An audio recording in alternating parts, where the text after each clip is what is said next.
Votre reflet d'ici vous présente le point de vue de Gaëtan Lelièvre, un regard un peu plus détaillé sur l'actualité régionale, nationale et internationale. Alors bonjour Gaëtan, comment vas-tu? Bonjour Marc, ça va très bien. Heureux de reprendre nos chroniques. Oui, hein, après un été en tout cas chaud, de votre côté aussi j'imagine. Oui, chaud au niveau température, chaud au niveau activité aussi. Mm. On était bien rempli, peu de vacances, ça va aller un peu plus tard à l'automne. Mais un bel été. Bah écoute, là on se parle cette fois-ci. Bah, on va se parler peut-être aussi un peu plus souvent, mais on en reparlera à la fin de l'émission parce qu'il y a les élections qui s'en viennent. Mais là, a eu lieu il n'y a pas très longtemps, de votre côté, en tout cas, vous avez décidé de fêter les 100 ans de la naissance de René Lévesque à votre façon. Est-ce que tu pourrais nous parler un peu de l'événement qui a eu lieu et où ça s'est passé? Absolument. Le 24 août, le jour du 100e anniversaire de naissance de M. Lévesque, nous avons eu un bel événement à New Carlisle, en face de l'espace René Lévesque. Il y a eu plusieurs invités qui sont venus prendre la parole pour rendre hommage à M. Lévesque, pour nous parler de sa vie. C'est important de préciser que le 100e anniversaire de René Lévesque, c'est pour commémorer plusieurs aspects de la vie du personnage. On parle d'abord il y avait des personnes sur place pour nous parler davantage de son enfance. Je pense à Jean-Marie Fabu, un historien gaspésien bien connu, qui nous a parlé davantage de son enfance et de son adolescence jusqu'à ses études. Ça a été très intéressant. Il y a eu Marcel Landry. Marcel est un ex-député et ministre du Parti québécois dans Bonaventure, qui nous a parlé un peu, je dirais, de l'ensemble de l'œuvre de René Lévesque, beaucoup la vision, la partie politique, mais aussi une partie de son enfance également, puis aussi comme communicateur. Donc, ça a été nos deux conférenciers. Il y a eu également des allocutions du premier ministre du Québec, M. Legault, à distance, bien sûr, par le web.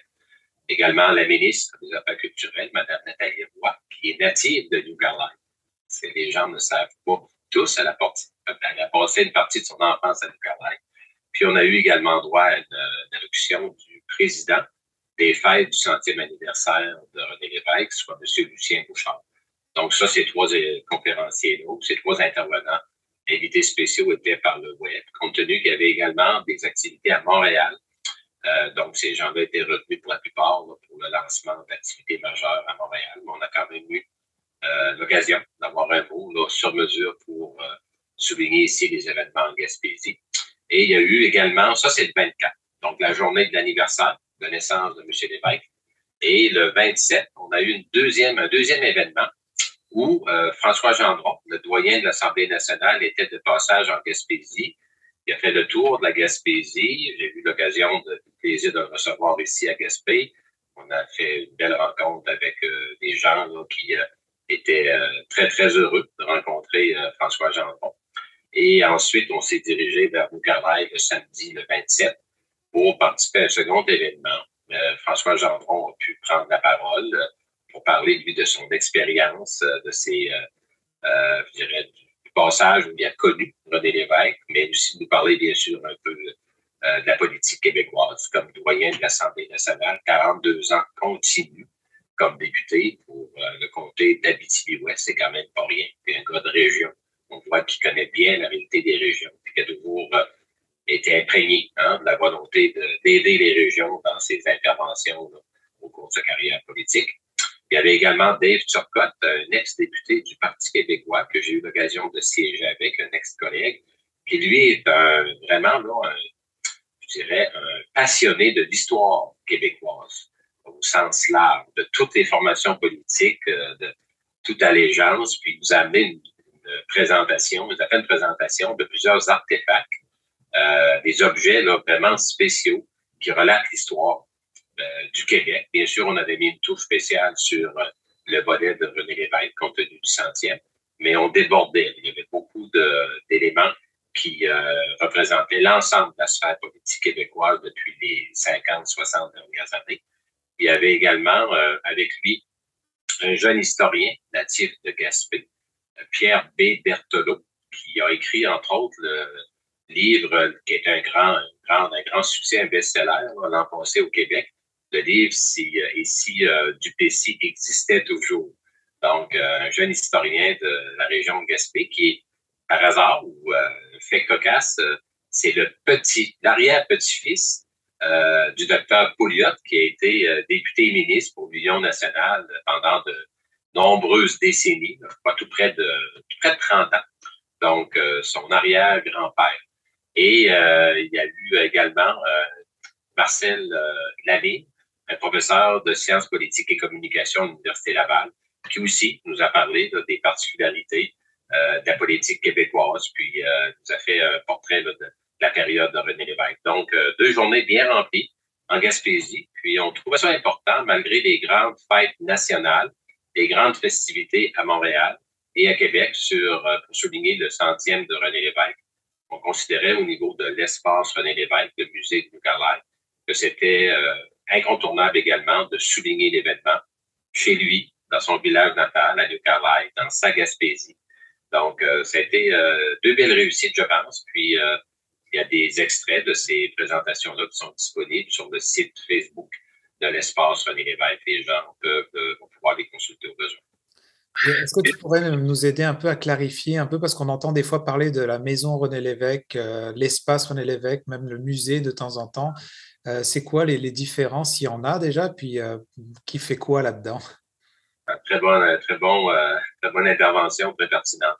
Effectivement, les gens souvent vont confondre l'ensemble des différentes organisations qui touchent la mémoire de René Lévesque. Bon, je vais commencer par la première, celle qui me tient le plus à cœur. L'espace René Lévesque à New Carlisle. On a un conseil d'administration composé d'une dizaine d'administrateurs et administratrices de l'ensemble du Québec, avec bien sûr quelques Gaspésiens et Gaspésiennes. Moi, je suis le président du conseil d'administration depuis un peu plus de 2 ans. L'espace René Lévesque, c'est le musée de New Carlisle, dans le fond. C'est le bâtiment qui a été construit en 2018 et qui relate l'ensemble de la vie de René Lévesque, autant son enfance, sa carrière comme journaliste que comme politicien. Donc, c'est un jardin-musée. C'est un concept spécial. On a un bâtiment avec quelques activités à l'intérieur, un peu de photographie de René Lévesque, mais la majeure partie de l'exposition se situe à l'extérieur dans un magnifique musée plein de plantes, d'arbustes avec la vue sur la baie des Chaleurs. Et ce sont des panneaux d'interprétation. On parle d'au-delà d'une quarantaine de panneaux d'interprétation qui expliquent son enfance, sa carrière comme journaliste et sa carrière comme politicien. Donc, ça, c'est le musée de New Carlisle qui s'appelle Espace René Lévesque. Ensuite, on a une autre organisation au niveau québécois qui s'appelle la Fondation René Lévesque. C'est une autre organisation dont le siège social est à Montréal, qui est constituée de différentes personnes qui aussi veulent rendre hommage à René Lévesque sous différentes formes. Mais là, il n'y a pas de musée, il n'y a pas d'espace spécifique. C'est plus une organisation qui va tenir des événements ponctuels et qui vient de recevoir quand même là, une somme de 10 millions de dollars du gouvernement du Québec pour l'année Lévesque. Et cet argent-là, c'est pas 10 millions qui va être investi concrètement demain matin, c'est plutôt un fonds de dotation. Donc, l'argent va être placé dans un fonds et seuls les intérêts générés par le fonds de 10 millions vont pouvoir être investis dans des activités, notamment un concours pour reconnaître, favoriser le développement de toute la filière des communications politiques au niveau des étudiants qui étudient en journalisme. Donc, ça va demeurer à préciser, mais la Fondation René Lévesque, elle, donc, c'est plus des activités ponctuelles qui sont tenues et c'est sûr qu'il va y avoir des développements parce qu'avec l'arrivée d'un fonds monétaire de cette ampleur-là, ça ouvre beaucoup de possibilités à la Fondation René Lévesque. D'ailleurs, pour s'assurer qu'on travaille en collaboration, en complémentarité, puis qu'on ne se dédouble pas, le président de la Fondation René Lévesque, M. François Ferland, le président du CA de la Fondation Montréal, siège d'office sur notre conseil d'administration ici à New Carlisle. Ça, c'est nouveau. Ça fait peut-être 1 an et demi. Et moi également, à partir du mois de juin dernier, j'ai été invité à siéger sur le conseil d'administration de la Fondation René Lévesque à Montréal comme président du CA de l'espace à New Carlisle. Comme ça va favoriser la communication, les échanges et favoriser des interventions davantage basées sur la complémentarité et non pas sur la compétition, parce que, bien sûr, on vise tous les deux organisations le même objectif, c'est-à-dire c'est de perpétuer la mémoire de ce grand personnage public qu'est René Lévesque. Troisième élément, la maison René Lévesque. Ça, c'est la maison d'enfance de René Lévesque qui est toujours située à New Carlisle, sur la rue René Lévesque, juste à côté de l'hôtel de ville de New Carlisle. Ben, ça, c'est un bâtiment qui était propriété de plusieurs personnes privées au cours des dernières décennies. C'est un bâtiment qui, je crois, pas loin de 100 ans. Et c'est un bâtiment qui a été négligé beaucoup au fil du temps, pour différentes raisons, qui appartenaient aux ex-propriétaires.